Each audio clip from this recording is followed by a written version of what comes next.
What's up guys, my name is Gabe and welcome back to the Trojan Blade. Welcome back to a brand new video. This is episode 3 of the Fall Camp Preview Series and we're covering the wideouts today. This is such a fun room, the highest upside wideout room in the country for me. A lot of new faces here, but some returning fan favorites as well. And before we do get into it today, I do want to thank today's video sponsor, SeatGeek. SeatGeek is a ticketing service that takes tickets from all over the web and puts them into one very easy to find place. It is truly your one-stop shop for football tickets, basketball tickets, baseball tickets, you name it, you'll find it on SeatGeek. And they even grade every single listing on a scale from 1 to 10, so you know if you're getting a fair deal or not. And now SeatGeek is hooking my subscribers up with $20 off your first order when you use my promo code TrojanBlade at checkout. Thank you so much, SeatGeek. Now let's get into this whiteout room. Okay, so overall, I was pretty disappointed with the play of the wideouts last year. Outside of Taj Washington, there wasn't really a guy that showed up week in, week out. Then we watched the Holiday Bowl, and when Jacoby Lane and Deuce Robinson got their shot, they went off. So I get asked the question a lot of who is USC's wide receiver 1 for this season? For me, the answer is USC's new number 8, Jacoby Lane.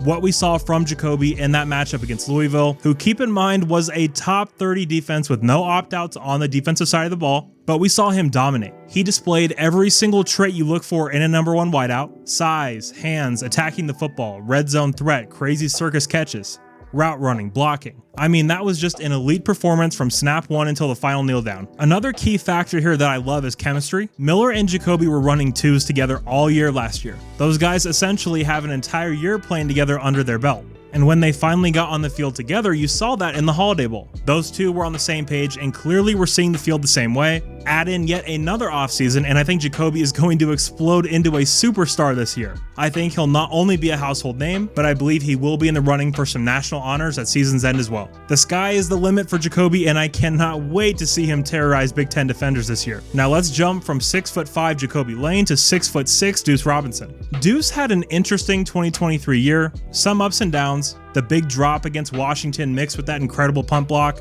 But what we saw in the bowl game is what makes Deuce so special. 6'6" guys should not be able to move as well as he does. He has some serious speed, and if he gets you leaning on a double move, it's a wrap. And when you talk about Deuce and Jacoby as a pair, I don't know what opposing DCs are going to do to stop them in the red zone. We're going to have a massive size advantage there every game we play. And Deuce, if he can really push the gas pedal down and click, he has a chance to be an all-timer at USC. Again, size, speed, catch radius. He is just an absolute weapon for this offense. I am interested to see where his intermediate production ends up being. I know he's going to take the top off on those vertical routes, but in that 8 to 15 yard range, can he take that next step and be more precise as a route runner? And also more sure-handed as a pass catcher. He did have a few drops, because in that part of the field, drops can be big time trouble. But next up, let's talk about the most electric athlete in the entire country, Zachariah Branch. Now, when we talk about how Miller and Jacoby were on the same page in that last game, I think the opposite could be said about Miller and Branch. They tried to connect on some big plays, but just couldn't make it happen. But anyone with eyes could tell you that Zachariah is a generational talent. But my question that I really want you guys to answer, please let me know down in the comments what you think about this. But do you think Zachariah is more Tyreek Hill or Tavon Austin? What I mean by that is, do you think he's a wideout or a weapon? I personally think his skill set is best used by giving him the ball in reverses, sweeps, screens, and whatever insane way Lincoln can get the ball into his hands. I want him having a minimum of 10 to 15 touches a game. He's just too dynamic an athlete to just run routes and we'll get the ball to you if things break a certain way. I want to force feed him the ball in space. And before I go any further, of course, since this is the internet in 2024, there will no doubt be some idiot in the comment section who says, "Oh, you hate Zachariah Branch," or "You don't think he's a good receiver." Yeah, I'm talking to you. Stop typing your stupid comment, because I love Zachariah. I think anyone can see that. I think he's an incredible player. Do I think he's the most polished route runner in the world? No. Do I think he's going to take a massive step this year? Yes.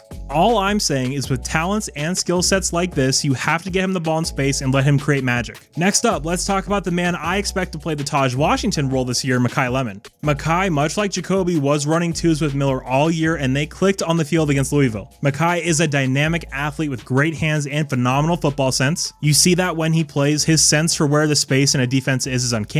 He knows how to create separation, and I think his route running as a whole is very good. He provides you with some serious run after catch ability as well. And with the loss of Taj, a massive amount of production is up for grabs, and I think Mekhi is going to get a lot of it. Especially on third down, I think Mekhi is going to be the go-to guy for Miller. Alright, now let's talk about one of the vets in the room, Kyron Hudson. Kyron is that reliable vet every wideout room needs. He's a guy that stands out in practice because he doesn't make many mistakes. We saw that last year with him getting a start in the first game against San Jose State, and he ran with the ones in the spring game this year as well. Kyron, I do think, meshes much better with a quarterback like Miller as opposed to Caleb Williams. Scramble drill really isn't his strength. What is his strength is being precise and catching the ball on time. I am expecting to see more of those slants just like we saw in San Diego last year. Next up, let's talk about Xavier Jordan. He's the true freshman in the room, but I think he has a chance to produce this year. You guys know Lincoln Riley wants to play 8 to 9 wideouts over the course of a year. On your screen now are the full receiving stats for both 2022 and 2023 under Lincoln. So many guys contribute, so Xavier will no doubt be getting some run this year. He's a special athlete out wide. This is another guy you want to get the ball to in space. Screens, swings, anything that can let him create. But another guy that I think is going to have a bigger role than expected is Auburn transfer Jay Fair. This guy is pure vertical speed, a complete burner on the football field. At Auburn, he caught a bunch of balls behind the line of scrimmage, but at SC, I do think he has more of a chance to catch the ball down the field.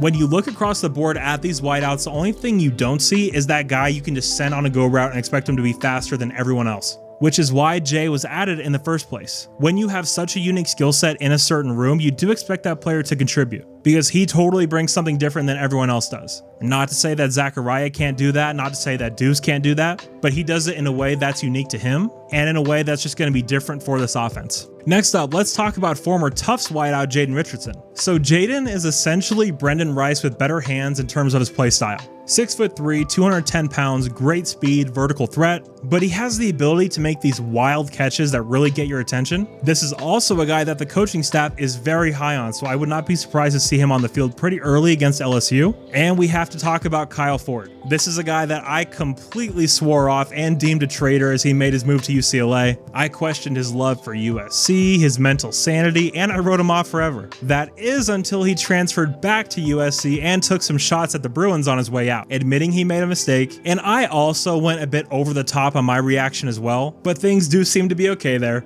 As for on the field, there's nothing I could tell you about Kyle Ford that you don't know yourself if you're an SC fan. Former 5-star that has been plagued by injuries his entire career, very physical, very tough, great hands, and a leader on the field. He will be a rotational depth piece this year, but when that Fuckla game comes around, I hope we let him score multiple touchdowns and dance in their end zone. That would just be wonderful. But guys, that is the USC wide receiver room. A ton of talent, a ton of size, speed, and upside. And guys, if you did enjoy this episode of the Fall Camp Preview Series, please do smash that like and subscribe button down below. Thank you all so much. You're all awesome. And as always, take care and fight on.